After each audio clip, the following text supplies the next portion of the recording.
Paranoid? Probably, but just because you're paranoid doesn't mean there isn't an invisible monster about to eat your face. So hi, this is Henry Xu, and I'm doing a book talk on Stormfront by Jim Butcher.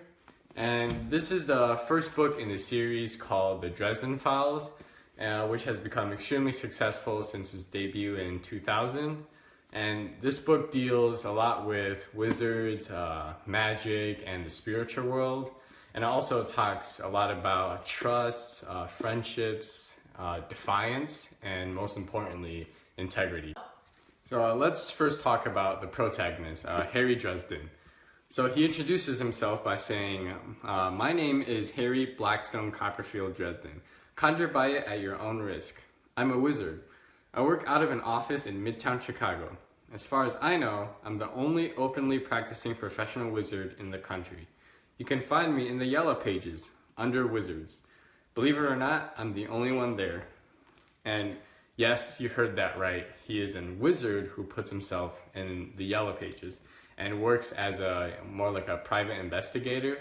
So right off the bat, you can tell this is very strange, as the Yellow Pages is an open and transparent platform.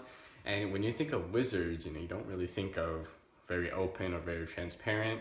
On top of this, Harry is a very sarcastic and funny guy who can make even the most difficult situations seem funny.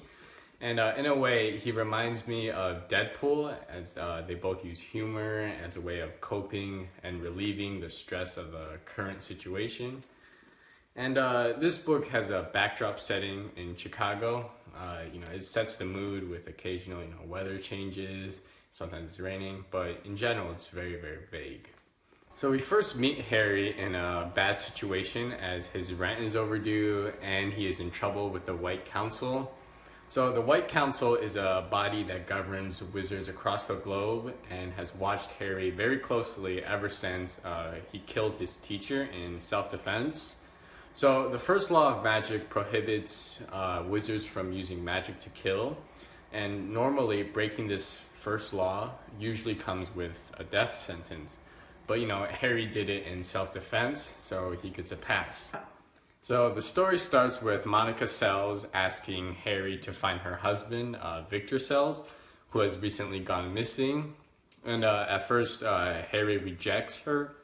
And later, Harry gets a call from Lieutenant Karen Murphy, who is the head of the special investigations of the Chicago Police Department. And she's also a very good friend of Harry.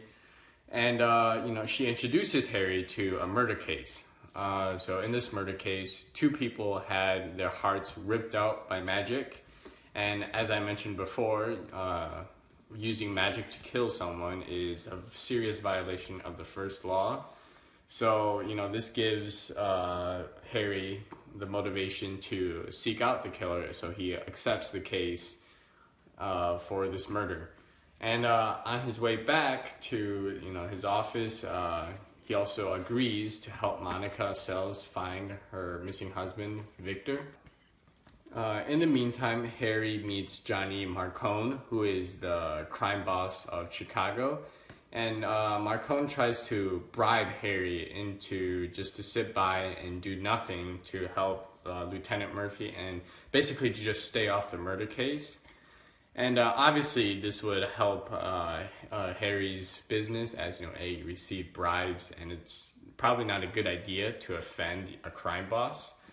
But to Harry, his relationship with Murphy and his word, his promise to her meant more to him. So he denies the offer from Johnny Marcone. And I love this part of the book because I feel like it really shows his principles and values and really separates him from the antagonists of the story. And also from this encounter, Harry also learns another crucial piece of information, which is one of the victims of the murder case was actually Johnny Marcone's bodyguard. So this, it made Harry very, very curious about the case and gave him even more motivation to go into the case. So, as the story continues, the two separate cases, they come together. So turns out Victor Sells, the Monica's missing husband, is actually he was behind the murders of the murder cases, and he is determined to kill Harry Dresden. So this makes him the obvious antagonist of the story. As the story further progresses down, Harry, fights demons, and he also battles scorpions. And at the end, he finally faces Victor Sells, and they had this like final showdown fight. And he's doing this all while trying to maintain his integrity. His rule of try not to kill. And so I'll leave it at that. I'm not trying to spoil anything. So one of the themes I found throughout this book and throughout the series is to never give up. And Harry, he gets beaten up. He's constantly broken down throughout the book, and he is even ostracized by his own fellow wizards. But yet he still doesn't give up. He keeps fighting, and he never backs down.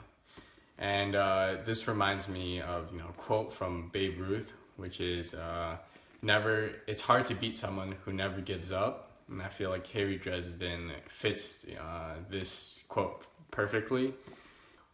And this theme to never give up reminds me of the struggles of the colored people in Pleasantville. The colored such as David, Mr. Johnson, and Betty. They were harassed in the streets, and they were banned in public venues.